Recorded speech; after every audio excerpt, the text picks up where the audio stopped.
Olá, sejam bem-vindos a mais um episódio do ABQuimcast. Eu sou André Passos Cordeiro, presidente executivo da ABQuim, Associação Brasileira da Indústria Química, e hoje estou aqui com o Roberto Bischoff, diretor-presidente da Braskem. Tudo bem, Roberto?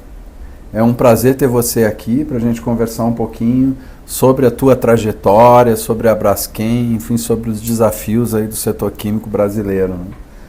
Para começar, eu queria que você contasse um pouquinho para a gente um pouco da sua trajetória, né? A sua chegada aí à presidência da Braskem, para que o nosso público conheça melhor tua experiência, tua trajetória, enfim, dentro da indústria química brasileira. André, obrigado pelo convite, um prazer estar aqui conversando, compartilhando um pouco nessa iniciativa da ABQuim, que é realmente muito diferenciada, da oportunidade de uma comunicação mais direta entre executivos, com partes interessadas todas na indústria. André, eu tenho 45 anos de Braskem, completei 45, em janeiro agora eu completaria, estou saindo agora em novembro. Eu sou engenheiro mecânico, tá? Gaúcho, engenheiro mecânico, administrador de empresa formado pela Universidade Federal do Rio Grande do Sul. Então, tu conhece bem? Conheço bem. E me formei lá também, não em engenharia, em economia, né, mas me formei lá também. Tu decidiu melhor, é isso?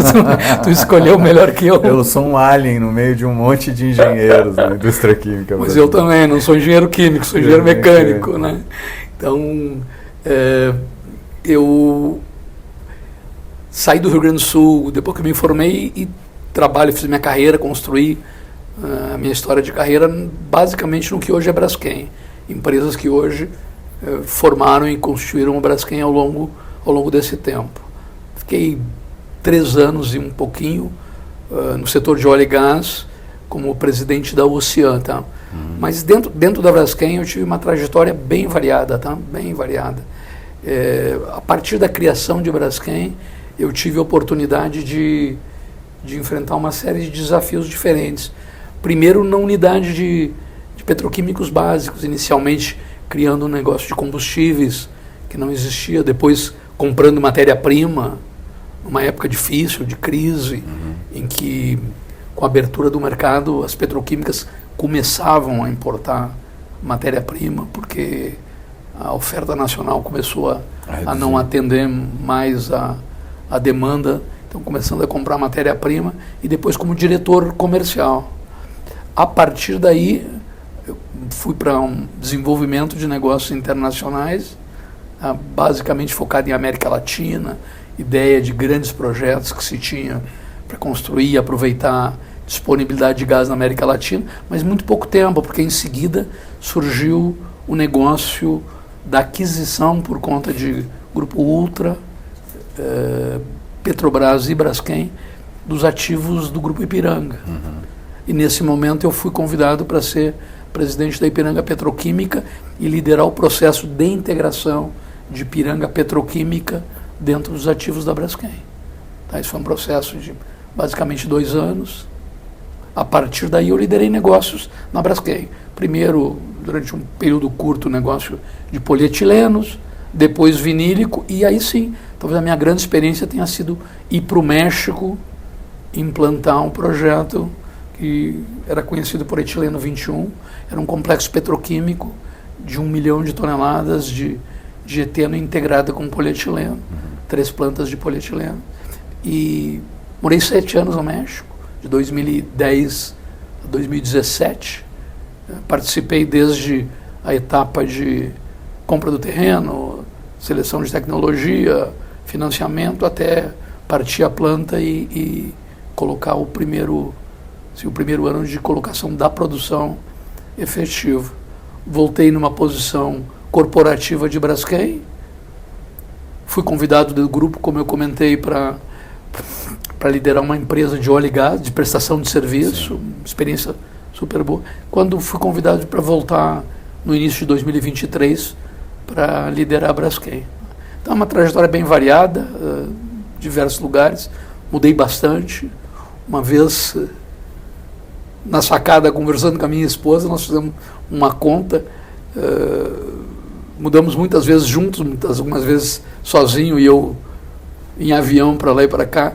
Nós contamos 23 endereços em história de carreira. Então, realmente, uma experiência variada e rica, acreditando que oportunidades aparecem, a gente não consegue, muitas vezes, planejar, e quem está disposto, elas realmente representam oportunidade de crescimento, de aprendizado, que no futuro acaba contando bastante. Ao longo dessa tua trajetória toda, mudaram muitos desafios da indústria petroquímica brasileira, em especial? Muito. Como é que tu enxerga esse processo de Foi construção? evoluindo, né? Porque primeiro a indústria nasceu num conceito totalmente centralizado de plano de governo, localizações escolhidas por governo, e as empresas privadas, naquele momento ainda num arranjo que se chamava tripartite, um licenciador de tecnologia com 1/3,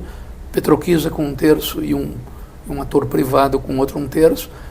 Petroquisa era Petrobras. Era Petrobras. Petroquisa era o braço petroquímico de Petrobras. Cada um tinha uma empresa, as empresas não eram integradas, eram isoladas, então o mesmo produto era produzido por diversos players ao longo do Brasil, né?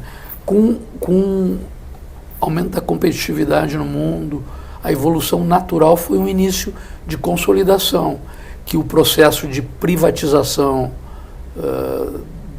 desse 1/3 da Petroquisa no início da década de 90, 92, 93, mais ou menos, começou a viabilizar realmente mais consolidação. Antes já tinha acontecido uma perda de interesse, uma saída dos principais atores estrangeiros. Tá? Muitos abandonaram o país, começaram a sair, em geral privados compraram essa participação. Ao longo do tempo, depois com a privatização, se consolidou primeiro empresas e depois consolidação entre empresas. Então foi um movimento, foi mudando ao mesmo tempo em que, vamos lá, foi se consolidando a necessidade de maior integração, até que com privatização de Copene, antiga Copene, e depois Copesul, nesse processo que eu te comentei, que acabou me levando para o Rio Grande do Sul, se consolidou realmente elos da cadeia, primeira geração e segunda geração. Essa evolução foi muito grande, tá? Foi muito grande em termos de necessidade de competências nacionais diferentes, num determinado momento necessidade de mais importação de matéria-prima, com evolução de consumo no Brasil de gasolina, já não tendo suprimento total de nafta da Petrobras. Foi uma evolução constante e cada vez maior exposição das empresas ao mercado internacional. Tá? Então, houve uma evolução muito grande ao longo do tempo, continua a necessidade de busca de mais competitividade ainda, principalmente para enfrentar ao longo do tempo o que está surgindo muito claro, que é uma competição não só baseada em, vamos chamar assim, competência, mas escala muito grande, opções de matérias-primas diferentes, que levam a competitividades diferentes, e agora, mais recentemente, desafios de outros tipos de produto requerido pela sociedade, produtos circulares, produtos à base de matéria-prima renovável. Então, uma indústria que vem evoluindo muito. As empresas hoje brasileiras são padrão de operação compatível com as melhores do mundo.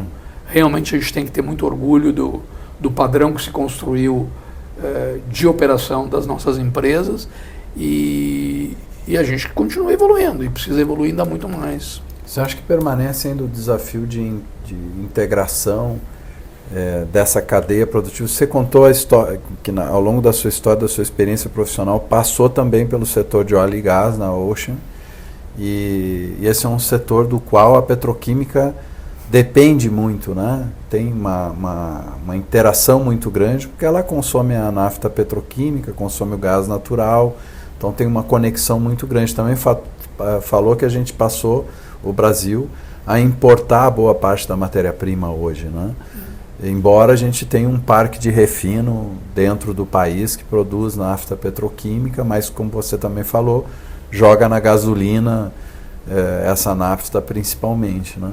Você acha que falta ainda talvez buscar o que no mundo tem sido uma tendência, que é a integração entre a petroquímica, uma integração maior entre a petroquímica e o refino no Brasil? Esse é um desafio que ainda permanece de alguma maneira? Hoje com certeza sim, mas isso é uma história que a indústria de óleo e gás e a petroquímica já tiveram diversos momentos diferentes. Tá? Já teve as grandes produtoras mundiais de óleo e gás, teve épocas que foram fortes em petroquímica, momentos seguintes decidiram se desfazer, e hoje está bem marcada uma tendência de integração, desde o produtor de óleo e gás, refino como uma parte natural, com petroquímica. Então tu pega as majors, tu pega Shell voltando, tu pega a Exxon grande, tu pega a Chevron, então tem diversas que estão. Tu pega uma Saudi Aramco, tu pega sabe que dentro de Saudi Aramco, tu pega os principais atores do mundo, são integrados, não só... Alguns desses associados nossos aqui, inclusive. Verdade. Não só integrados no refino, mas integrados muito mais. Competidor chinês hoje integrado ao longo da cadeia toda, desde produção de óleo e gás, que não é o forte, mas produção desde refino até cadeia petroquímica. Hoje, então, essa tendência já é bem mais clara e ela tem muito a ver com a visão de futuro da indústria de óleo e gás. Esse movimento, claro, por busca de redução de emissões, por carro elétrico, e qual o futuro do refino, qual a demanda de derivados no futuro. Se fala, enquanto se falava sempre em pico de oferta de petróleo, achando que um dia poderia faltar... Sim. Esse pico cada vez se desloca mais. Cada vez mais hoje a gente está vendo é pico de demanda. Em alguns derivados é o pico de demanda já sendo atingido e o mundo reduzindo a sua demanda. Alguns discutem se esse pico é um pouco mais para frente, mas ninguém discute que nós vamos chegar num pico desse. Nesse contexto, a gente vê um movimento bem marcado, bem claro, de produtores de petróleo e refino integrando cada vez mais. Tá? Claro, este movimento é muito mais fácil quando o gigante, que é o produtor de óleo e gás, avança na direção da petroquímica. O movimento contrário não é tão simples. A demanda de capital do upstream é muito maior, a demanda é diferente de uma demanda de petroquímica. Né? Mas esse movimento de integração é um movimento sinérgico. Esse é um movimento claramente sinérgico. Em que aspecto? Primeiro, nessa visão de longo prazo que se tem a respeito de futuro do refino. Mas do ponto de vista atual de ganhos econômicos, existem muitas sinergias entre operação de refino e operação petroquímica. A operação petroquímica consegue valorar correntes do refino de uma forma melhor, pela integração, por vender produto de maior valor agregado. Ao mesmo tempo que algumas correntes intermediárias, dependendo de momentos do mercado, elas podem gerar muito mais valor sendo agregadas a combustíveis, agregadas a produtos que o refino processa e vende, do que como intermediários petroquímicos. Então, esse é um movimento, sim, que tem potencial de agregar valor, é uma tendência, e isso eu acredito que a gente pode, no Brasil, buscar, e a gente vem buscando, uma maior integração com Petrobras nesse entendimento do potencial. Perfeito. Eu queria que tu falasse um pouquinho sobre visão de futuro também, né? Futuro, hoje nós estamos discutindo grandes linhas assim de evolução da indústria petroquímica e química no mundo, considerando os conceitos de sustentabilidade, baixa emissão de carbono, de circularidade. Então, se você puder dar um pouquinho da visão que você tem a partir da Braskem, né? A Braskem estrutura toda a cadeia química e petroquímica brasileira, né? Nasce tudo, basicamente, grande parte, nasce do que a Braskem produz nas suas centrais petroquímicas. Então, a visão dela é importante para o conjunto da indústria petroquímica e química brasileira. Eu queria que se você puder falar um pouquinho sobre a visão que a Braskem, que é a empresa que tu comandas, tem sobre o futuro considerando essas grandes linhas aí, essas grandes tendências, enfim, que a gente tem visto no nosso mercado aí, ao longo desse período mais recente. Essa agenda de sustentabilidade não é uma agenda nova, ela está cada vez mais forte, então ela é um fato. Então, e junto à agenda de sustentabilidade tem uma agenda clara de competitividade. Então, por que eu divido isso? Eu acho que os produtores petroquímicos, o setor de óleo e gás, eles têm um enorme compromisso com avançar numa agenda de sustentabilidade. Por outro lado, principalmente alguns produtores petroquímicos têm um grande desafio de equacionar competitividade dependendo da sua matéria-prima. Tá? Então, são desafios que caminham meio juntos e propiciam ou aceleram necessidades ou oportunidades de avançar na agenda de sustentabilidade. Então, falar de agenda de sustentabilidade na petroquímica, a gente está falando claramente de 3 avenidas que são as avenidas que a Braskem acaba definindo dentro da sua estratégia. Tá? Uma primeira avenida está muito ligada ao que são o que a gente chama de negócios tradicionais, que são e continuarão sendo, durante muito tempo, o foco da indústria petroquímica, que é um negócio base fóssil. Agora, esse negócio base fóssil, ele tem níveis de emissão diferentes dependendo da matéria-prima. Então, um cracker de base gás, base etano, emite menos por tonelada produzida que um cracker base nafta por tonelada. Então, tem características diferentes. E os produtores do mundo, dependendo da sua região, eles têm base de matéria-prima, de portfólio diferente. Europa, Ásia, América Latina, muito mais base nafta, enquanto a gente olha Estados Unidos, Oriente Médio, sim, muito mais base gás. Tá? Então, isso é um fato. Isso tem consequências na própria agenda. Então, Braskem, base nafta, se olhar também estratégia de Europa, Ásia um pouco, mas mais Europa, são atores mais necessitando buscar soluções de descarbonização e mais fortemente trabalhando em outras avenidas de crescimento como forma de se diferenciar e se preparar para um futuro diferente. Então, Braskem, nessa avenida, tem um compromisso claro, é descarbonizar. Tá? A gente tem nós precisamos descarbonizar. É impressionante a capacidade que existe, a competência que existe dentro das nossas equipes para encontrar soluções criativas, soluções muito, muito inteligentes, com a tecnologia de digitalização ajudando muito para reduzir emissões. Então, hoje, muito software, muita tecnologia ajudando. A gente tem conseguido, basicamente, descarbonizar um ritmo de 300 mil toneladas de emissão de CO2 por ano. Tá? Por ano. 3 anos seguidos a gente vem nesse ritmo, cada vez fica mais difícil, sem grandes investimentos, mas é isso. Essa avenida sinaliza a nossa intenção de expansão em fóssil, vai ser via base gás. O que é isso? Rio de Janeiro, expandir Rio de Janeiro no Brasil, a partir de disponibilidade de matéria-prima do pré-sal, expandir México a partir da nossa independência com um terminal para poder suprir matéria-prima. Então, essa é uma grande avenida, é a base ainda. Essa aqui, quem está mais preocupado, claramente, são os produtores base nafta. O americano está mais preocupado em operar 100% base etano e colocar produto em qualquer lugar do mundo que ele consegue hoje.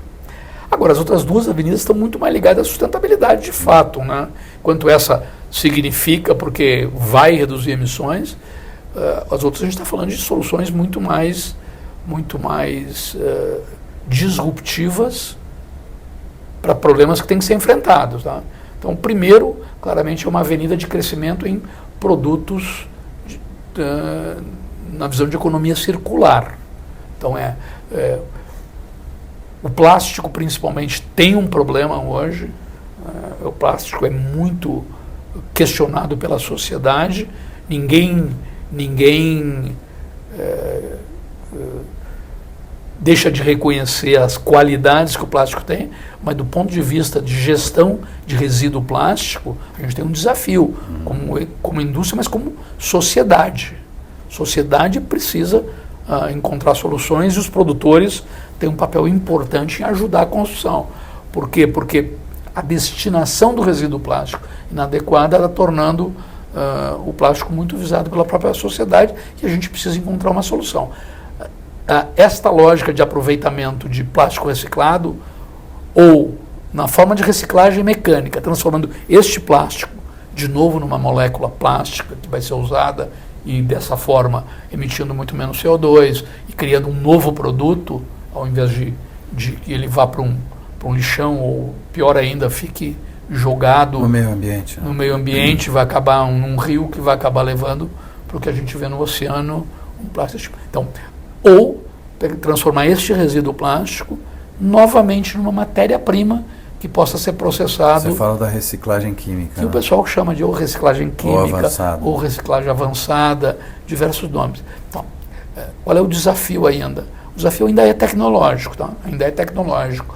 A gente tem diversas soluções, a gente tem um desafio muito grande se colocando na Braskem, de ter até 2030 1 milhão de toneladas produzidas com conteúdo reciclado. É um enorme desafio. A gente não sabe ainda bem como consegue endereçar todas as soluções, mas é uma parte claramente a partir de conteúdo a partir de reciclagem mecânica, a maior parte. Do conjunto de resinas, 1 milhão de toneladas. 1 milhão de toneladas, tá? A partir disso, tá? Para ter uma ideia, a gente esse ano deve estar rodando na faixa de 80 mil toneladas, tá? Faixa de 80 mil toneladas, com um enorme desafio. É um salto gigantesco. É um salto gigantesco.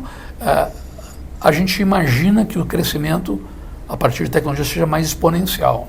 É muito difícil começar e depois vai. Não foi diferente no verde também, tá? Mas então, tem um super desafio. O grande volume vai precisar vir de reciclagem química, tá? Imaginar que você vai conseguir transformar 1 milhão de toneladas a partir de resíduo plástico. O resíduo tem um problema de coleta, limpeza e tem que tornar ele homogêneo. Seleção, é uma matéria-prima pouco homogênea, tu transforma, tem mais dificuldade em transformar em produto de qualidade. Mas se consegue. Ela está se vendendo produto de muita qualidade, tem uma demanda enorme por segmentos de mercado que querem, e a gente está fazendo bastante. Essas 80 mil são praticamente, a grande maioria delas, de reciclagem mecânica, ou pelo menos 2/3 dela. Agora, o grande volume a gente imagina que vai vir de reciclagem química, transformar em matéria-prima de novo, que vai virar na cadeia. Ainda tem desafio. As tecnologias são pouco eficientes, emitem muito, rendimento é baixo e o custo alto. Né? Então, esse é um pacote que ainda precisa ser endereçado, e é a partir dele que vai começar. As plantas que estão sendo testadas não têm escala ainda, são escalas pequenas, mas é uma avenida que a gente precisa tratar, porque endereça, do ponto de vista de sustentabilidade, um tema... Considerando o desafio de 1 milhão de toneladas, tem que avançar bastante. Braskem é uma empresa bem movida por desafios, a gente coloca o desafio... Vocês estão na liderança do Eteno Verde, né? Essa é a terceira grande avenida que tu falou, tá? Essa é a avenida que a gente chama a partir de renováveis, tá? De matéria-prima renovável. Qual é a pegada? É um pouco diferente. Quanto à economia circular, essa avenida de crescimento endereça resolver um problema do resíduo plástico, endereçar de forma sustentável o problema do resíduo plástico, a matéria-prima renovável endereça outro problema, que é reduzir emissões de CO2. Só para dar... Então, a Braskem é líder mundial na produção de resina a partir de matéria-prima renovável. Nós temos uma planta de produção de eteno verde, que nós transformamos em PE verde, que tinha 200 mil toneladas, ampliamos para 260, e essa planta, este ciclo de produção entre matéria-prima fóssil, processar num cracker, produzir polietileno fóssil, este processo ele emite cerca de 3 toneladas de CO2 por tonelada de produto. o ciclo, fotossíntese da cana-de-açúcar transformada em eteno. Este eteno transformado em polietileno, este ciclo absorve 2 toneladas de CO2, porque a absorção no ciclo da fotossíntese... Ele não só não emite, como ele absorve. Então, tu olha, ele é uma grande solução para reduzir emissões, principalmente para um produtor que está preocupado com isso, para um brand owner que tem muito, porque a embalagem para ele representa uma parcela do custo não tão relevante, mas da emissão dele representa uma parcela. Na medida que ele absorve, ele pode ajudar não só a indústria química, petroquímica a reduzir suas emissões, mas o conjunto da indústria. Não? É verdade. Isso, quando eu estou te falando, é escopo 3, tá? Sim. Escopo 1, 2, 3. Mas alguém pode, na sua visão de redução de emissões, ele pode ter crédito a partir da sua embalagem. Tá? Qual é o desafio? O desafio ainda é mais caro, a matéria-prima a partir de fonte renovável ainda é mais cara, são novos processos, já tem um nível de eficiência muito, muito bom, já se avança nisso. Nosso desafio, para a gente ter uma ideia, é chegar também a 1 milhão de toneladas, tá? Até 2030. Caramba. Esse aqui a gente já enxerga. Duplicar praticamente. Isso a gente já enxerga o desenho mais ou menos. Tá? Sim. A planta que a gente está agora na fase de engenharia e espera aprovar de mais 200 mil toneladas na Tailândia. Estamos estudando PP verde nos Estados Unidos, mais 200 mil toneladas. Tem um pacote de projetos que esse a gente enxerga o caminho. Tá? Enxerga o caminho. A gente acha que esse é uma grande avenida, é relevante. Braskem tem um papel destacado e a partir desse papel a gente acha que... Então, para poder continuar crescendo nisso, a gente está investindo fortemente. Tá? Acabamos de inaugurar um laboratório de inovação em Lexington. Por que Lexington, perto de Boston? É o ecossistema de biotecnologia, então novas rotas, novas formas. A gente vai estar lançando muito brevemente, no horizonte de 1, 2 anos, produtos novos, renováveis, que a gente já vem desenvolvendo. Tá? Então, é uma avenida que a gente acredita muito. Então, a estratégia focada em sustentabilidade, ela tem esses 3 pilares, todos eles muito ligados, muito ligados. Eu vejo a indústria europeia muito fortemente trabalhando nisso também, principalmente europeia, principalmente focado em matéria-prima circular, um pouco menos em renovável, porque o renovável, o Brasil tem uma grande vantagem. Isso é Brasil. A plataforma de biomassa disponível para isso está nas Américas, é Brasil e Estados Unidos. É volumosa e diversificada. Né? Tem um desafio logístico grande ainda. Grande desafio logístico. A gente produz eteno verde há mais de década. Nós partimos em 2010. Então, a gente precisou vencer muitas barreiras. Tem um desafio do lado da demanda também, né? Estruturar a demanda de forma que ela absorva esse crescimento de oferta. Né? É um mercado diferente, é um mercado que tu desenvolve projetos com brand owners, é uma demanda que ela cresce muito a partir de confiança de governos e de regulação. Então, Japão... Você tem que ter o off-taker, né, o tomador na discussão, tem que ter o governo para estabelecer a regulação. É bem mais complexo. Né? E essas coisas não acontecem ao mesmo tempo. Então, nós fomos pioneiros em acreditar. Então, a planta... É quase uma especialidade. Né? É verdade. Ele é um produto que tem uma característica muito positiva que, para quem está acostumado a produzir as embalagens plásticas, ele é um produto drop-in. Ele vai na mesma máquina, funciona do mesmo jeito, não exige adaptação, então tem enormes vantagens. Por outro lado, ele é muito diferente do ponto de vista de emissões. Então, facilidade de transformar e com a vantagem. Agora, ainda é caro. A gente enfrentou na reciclagem química o desafio de criar o mercado aqui no Brasil pela regulação, né? Que é o mercado de contato com alimentos, né?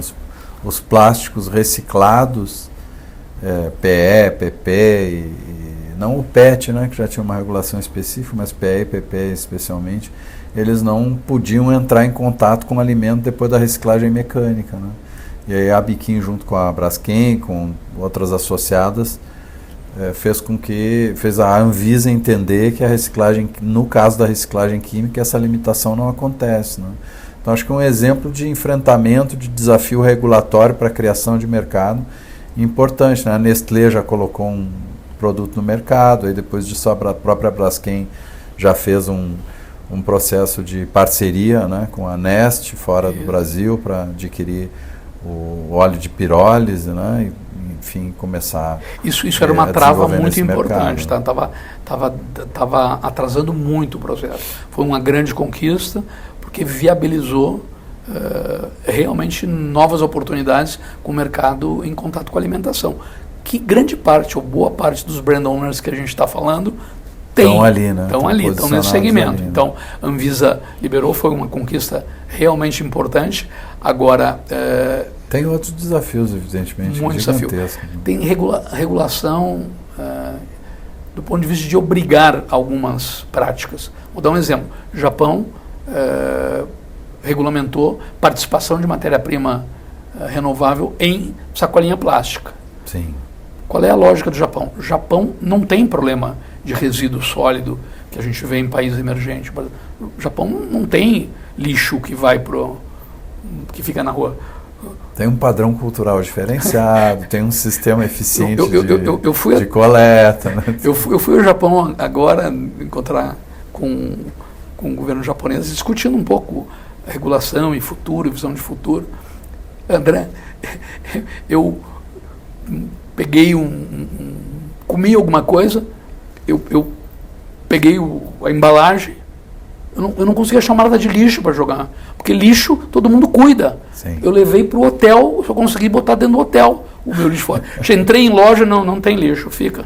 Então eu carreguei durante uma tarde. A logística do resíduo. Uma tarde até, porque é uma consciência de não existe. Então lá o lixo é incinerado. E tem um plano até 2050 de quanto vão reduzir de emissões. E nessa equação entra o que a gente conhece, famoso de 3 R's, redução. No Japão, redução também natural, porque a população vai reduzir. Sim. O Japão tem um desafio populacional enorme. Redução porque... uma demografia negativa. Né? O indivíduo vai consumir menos, tá? Mas outra parte vem claramente de o que vai ser incinerado não vai emitir, porque ele vai incinerar uma parcela com conteúdo renovável, matéria-prima. Então, está na conta como é que o Japão vai reduzir sua emissão, a parcela de matéria-prima renovável que vai estar na embalagem. Por que não cresce mais? O governo diz, ainda é caro e ele não tem como garantir atendimento do volume, porque na verdade tem pouco produtor ainda. Então, planta da Tailândia tem um pouco de lógica de atender um mercado. Esse mercado, né? Então, tem um papel, regulação acelera muito quando tem. A Europa fala muito de regulamentação de conteúdo circular. A gente tem que aprender com o que fez no Brasil também, né? Porque muito do mercado de combustíveis está se resolvendo por essa via, né?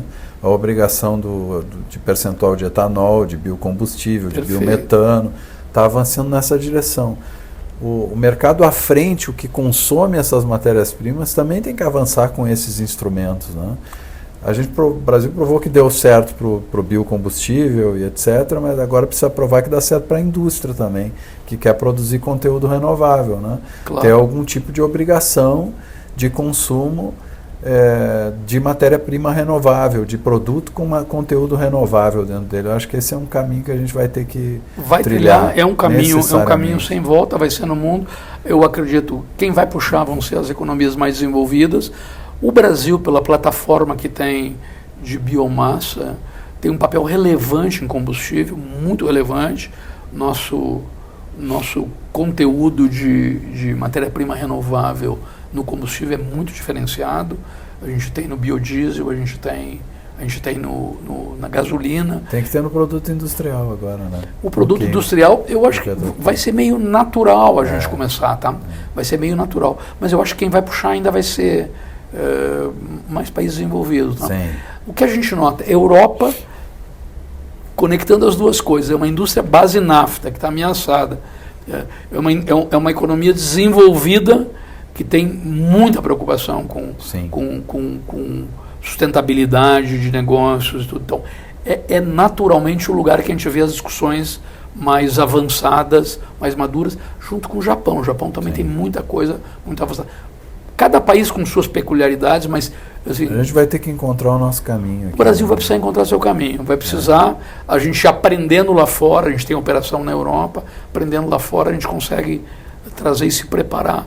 Agora, as soluções de competitividade de produção, a gente vai ter que buscar também onde tem biomassa, né? Então... Eu queria que tu tem uma característica muito peculiar, que é ter participado de 2 associações de química no mundo, né? No México, que você falou da trajetória, na NIC, e agora aqui na Abiquim nos últimos 2 anos, né?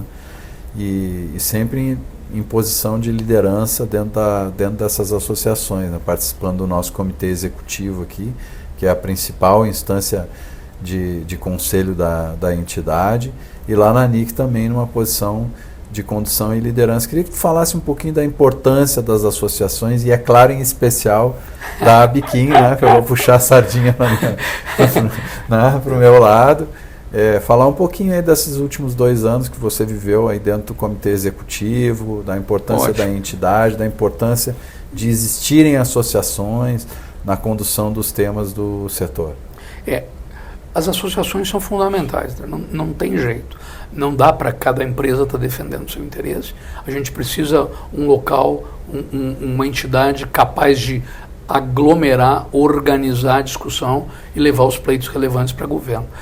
Desses exemplos, eu tive a oportunidade de passar 2 exemplos muito destacados. São associações muito atuantes, muito fortes, a Abiquim. Características um pouco diferentes com relação aos mercados. O Brasil é um grande produtor, grande volume. O México, com muito tempo, com Pemex. Pemex como grande produtor das principais matérias-primas. Grande complexo, Braskem e Idesa foi o primeiro passo em décadas.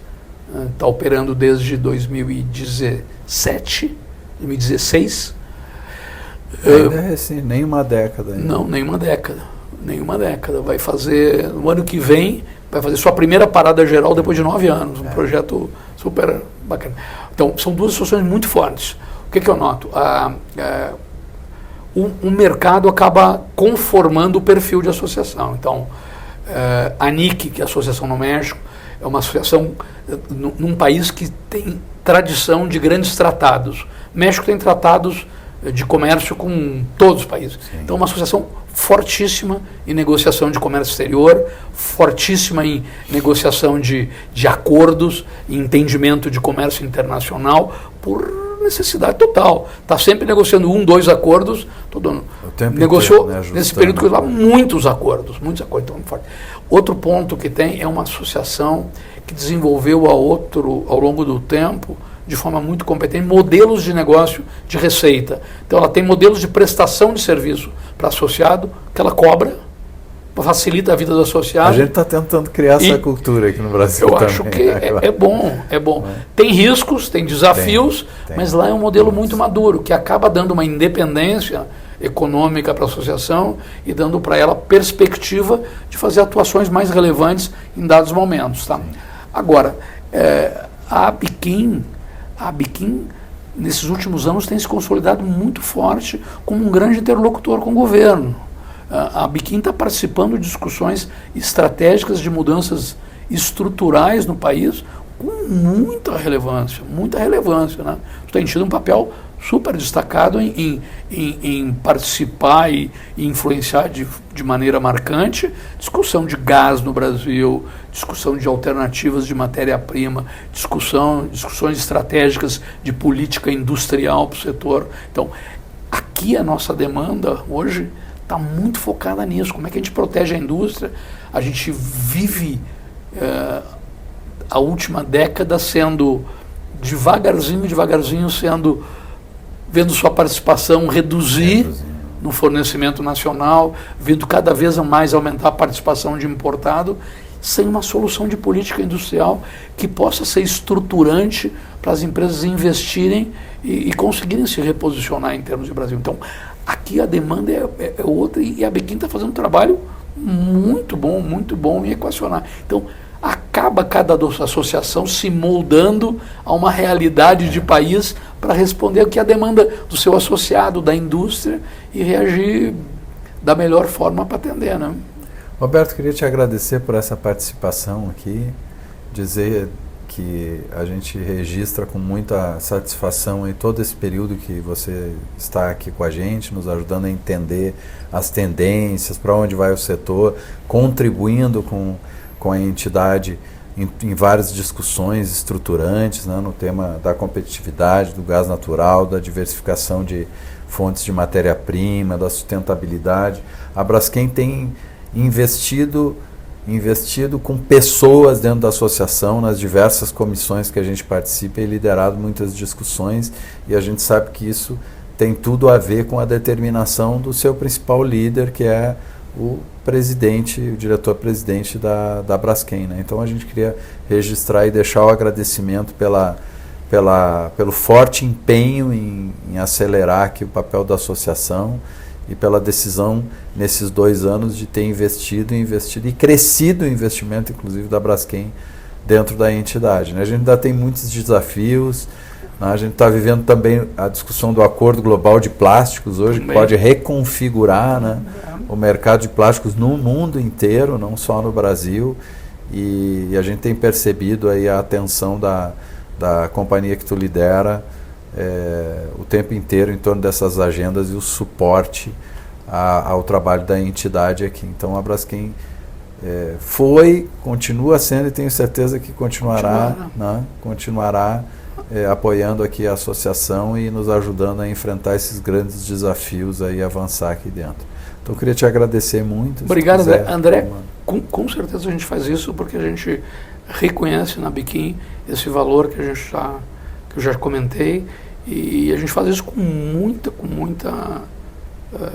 vontade, realmente. Pode continuar contando, tenho certeza que a gente vai continuar participando.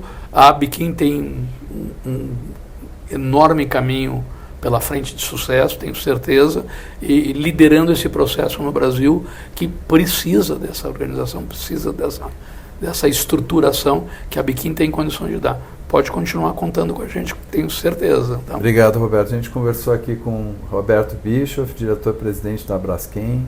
Eu agradeço a todos que assistem aqui o Biquim Cast. Muito obrigado.